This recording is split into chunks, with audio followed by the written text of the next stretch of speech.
श्री स्वामी समर्थ. स्वामी महाराज म्हणतात, बाळा, आज मी तुला एक प्रश्न विचारतो.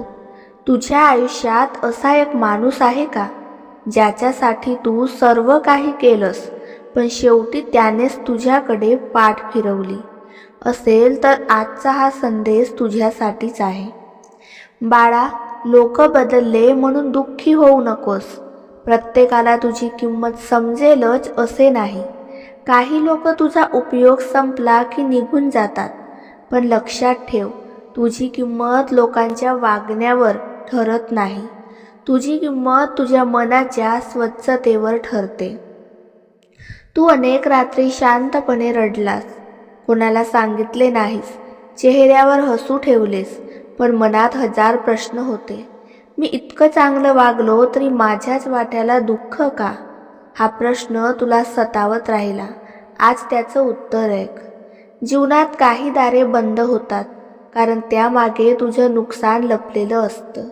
त्यावेळी तुला वाटतं की सर्व काही संपलं, पण काही दिवसांनी कळतं की ते दार बंद झालं नसतं तर तू अजून मोठ्या अडचणीत अडकलास असतास.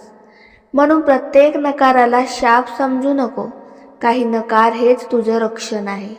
आणखी एक गोष्ट सांगतो बाळा, प्रत्येक वेळी स्वतःला सिद्ध करण्याची गरज नसते. काही लोक तुला कधीच समजून घेणार नाही. त्यांच्यासमोर स्वतःचा वेळ आणि मनशांती वाया घालवू नकोस. आजपासून एक निर्णय घे. जो तुझा आदर करतो त्याच्यासाठी वेळ दे. जो फक्त तुला कमी लेखतो त्याच्यापासून शांतपणे दूर हो, कारण शांतपणे दूर जाणं हेही मोठं सामर्थ्य असतं. तुला वाटत असेल की माझ्या आयुष्यात काहीच चांगलं घडत नाही, पण बाळा, झाडाला फळ येण्याआधी त्याची मुळे खोलवर वाढत असतात. वरून काही दिसत नाही, पण आत मोठं काम सुरू असतं. तसंच तुझ्याही आयुष्यात घडत आहे.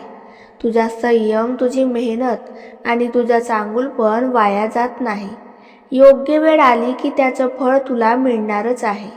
पण एक अट आहे, राग सोड, स्वतःचा तिरस्कार करणं सोड, मी काहीच नाही असं म्हणणं सोड.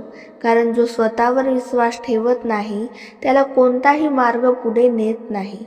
आज आरशासमोर उभा राहा आणि स्वतःला सांग, मी हरलेलो नाही, मी अजून प्रवासात आहे. बाळा, लक्षात ठेव, तुझ्या आयुष्यात येणारा पुढचा बदल अचानक येईल. जसा काळोख्या रात्रीनंतर अचानक पहाट होते, तसाच, पण त्यासाठी आजची आशा जिवंत ठेवावी लागेल. म्हणून आजपासून तक्रारी कमी कर, प्रयत्न वाढव, मन शांत ठेव आणि प्रत्येक दिवसाची सुरुवात एका चांगल्या विचाराने कर. आणि शेवटी एवढंच सांगतो, जग तुला ओळखेल की नाही याची चिंता करू नकोस, पण तुझं मन तुला अभिमानाने ओळखेल असं आयुष्य जग. जे तुझ्यासाठी आहे ते तुला मिळणारच आहे. योग्य वेळ आल्यावर कोणतीही शक्ती ते तुझ्यापासून दूर ठेवू शकणार नाही. शांत राहा, धीर धर आणि पुढचं पाऊल विश्वासाने टाक.